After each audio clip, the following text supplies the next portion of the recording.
I admire and respect the passion and indignation shown by many of those who are trying to find solutions, whether in this House or outside it.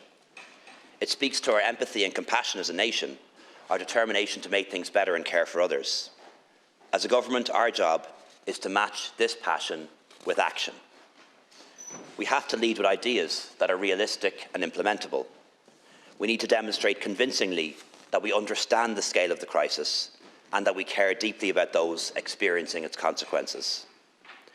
My only criticism of proceedings in this House is that too often it allows the critics of government to show passion and indignation without presenting new ideas, let alone having them tested. Indeed, they get very offended when they are tested. So instead of honesty about the scale of the problem and what can be achieved given the constraints, we get quick fixes, simple solutions, populist rhetoric, constant interruptions, politicians claiming that they just care more, conspiracy theories about the causes of the crisis, and the demonisation of those who are working every day to relieve it. It's political theatre, performative anger, performance art, and I think more and more people are starting to see through it. The Labour Party motion is just another example of this. If the opposition is successful in winning this vote, it would mean that Dáil Éireann will be dissolved this afternoon. There would be an election sometime in April, and the Dáil would not meet until May sometime, and it might be well into the summer before we'd have an elected government.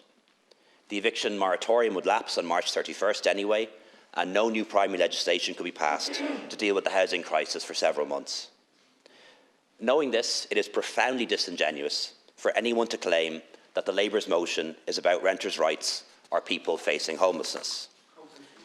It is about competition, competition for attention on the opposition benches and on the left wing of politics. Four parties trying to outdo each other to come up with new and more dramatic language to describe the housing situation, though somehow would actually help anyone. When it comes to solutions, we largely get utopian populist ones. The latest is a promise from the Labour Party to provide 1 million homes in 10 years.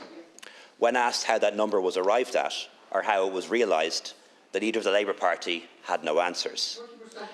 When pressed, she took a page straight out of the book of Sinn Féin. Sure, aren't the Irish great at building things? She quipped.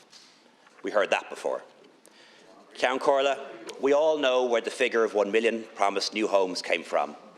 It's a round number, that's all, and there's a conference speech to be made. Tesco ad 2.0. I know that the Labour Party doesn't have confidence in this government, but it seems to me that it has long lost confidence in itself. It doesn't know whether to stand over its decisions in government and say that it would do it all again for the good of the country if given the chance, or whether, like a character from The Crucible, it should deny its own truth, recant, confess, purge itself of its own past in the hope of being embraced back into the fold by the wider left to spare itself more fire. It is caught in a trap of its own making. It was not in government too long ago. It held the housing brief and the public expenditure brief for 5 of the past 12 years. Ceann Comhairle, it's a truth never acknowledged, but I'm going to say it. Every party in this House seems to believe that the housing crisis was terribly mismanaged, except for the periods when they were in government. It's remarkably convenient, but not coherent. No wonder Sinn Féin is so happy. They get to be consistent and direct their ire at everyone, including the Labour Party. Of course, if you mention the housing crisis in the north, you're shouted down. They don't want voters to know what 20 years of on and off Sinn Féin government, replete with Sinn Féin housing, finance and deputy first ministers, really looks like, and they certainly don't want anyone to report on it.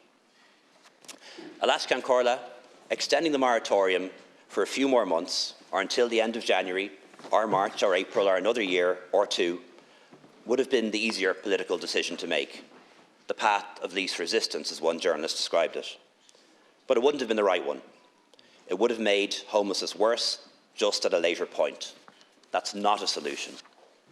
But there are solutions. Last year, over 5,000 people were lifted out of homelessness or prevented from becoming homeless in the first place, by way of new tenancies being created, sometimes social, sometimes private rented. An estimated 50,000 new tenancies were created in the last year alone, according to the RTB, and we anticipate a similar number this year.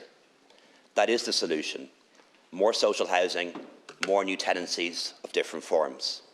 That is the answer to the question, where will they go? And that will be the answer for the vast majority of people affected by the lifting of the temporary winter eviction ban. Count Corla, our mission as a government is to implement genuine solutions: more and better housing for all. Driving us is the exact same passion and indignation that drives our opponents.